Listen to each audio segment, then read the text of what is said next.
ముగ్గురు వచ్చేటట్టు సార్. ప్రజలకు ప్రభుత్వానికి వారధిగా పనిచేసినటువంటి మీడియా వ్యవస్థ పైన రాష్ట్రంలో దాడులు జరుగుతూ ఉన్నాయి. మొన్న జరిగినటువంటి బల్కంపేట ఎల్లమ్మ దగ్గర ఒక మహిళా జర్నలిస్ట్పై దాడి జరిగింది. అది మరవక ముందే నిన్న ఉస్మానియా క్యాంపస్ ఆవరణలో జరిగినటువంటి అంటే డిఎస్సి వాయిదా వేయాలని చెప్పేసి వాళ్ళు నిరసన వ్యక్తం చేస్తున్న క్రమంలో ఆ వార్తను కవర్ చేయడానికి వెళ్ళినటువంటి G24 న్యూస్ ఛానల్కి సంబంధించినటువంటి శ్రీచరణ్ అనే జర్నలిస్టు పైన పోలీసులు విచక్షణ రహితంగా ప్రవర్తించారు.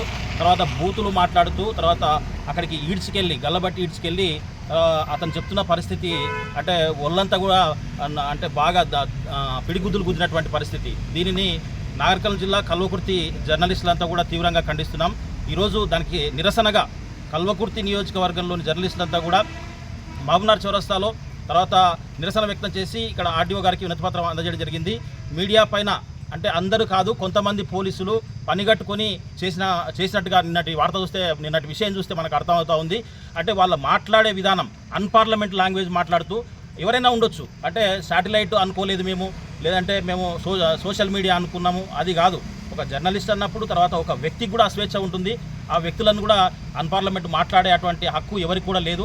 ఆ హక్కును వాళ్ళు సొంతం చేసుకున్నట్టుగా తర్వాత రాజ్యాంగాన్ని వాళ్ళ చేతిలోకి తీసుకున్నట్టుగా నిన్న ప్రవర్తించి మాట్లాడడం జరిగింది. ఈ మధ్యకాలంలో మరి పోలీసులు నిజంగా కూడా దురుసుగా ప్రవర్తిస్తూ ఉన్నారు కొంతమంది, అందరు కాదు కొంతమంది. మరి అంటే మీడియా హక్కులను కూడా వాళ్ళ చేతిలోకి తీసుకునే ప్రయత్నం చేస్తూ ఉన్నారు.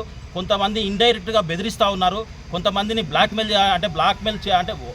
బ్లాక్మెయిల్ చేస్తున్నారు మీరంటూ వాళ్ళు బ్లాక్మెయిల్ చేయడం స్టార్ట్ చేసినారు. దీన్ని కూడా మేము తీవ్రంగా ఖండిస్తున్నాం. ముఖ్యంగా ఈ పోలీస్ వ్యవస్థ అనేది ఒక కుల ప్రాతిపాదికనో తర్వాత ఒక మత ప్రాతిపాదికనో కాకుండా అందరినీ సమానంగా చూడాల్సినటువంటి హక్కులను కాపాడాల్సినటువంటి బాధ్యత వాళ్ళ పైన ఉంటుంది.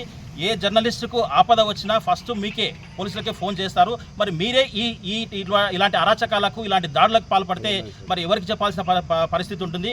ఇదంతా కూడా తీవ్రంగా ముక్తఖండంతో ఖండిస్తూ ఉన్నాము. ఇలాంటి కార్యక్రమాలు ఇక్కడే కాదు ఎక్కడైనా ఒక ఉస్మానియానే కాదు ఎక్కడ పునరావృతమైనా అని మేము కార్యాచరణ సిద్ధం చేసుకుంటాం.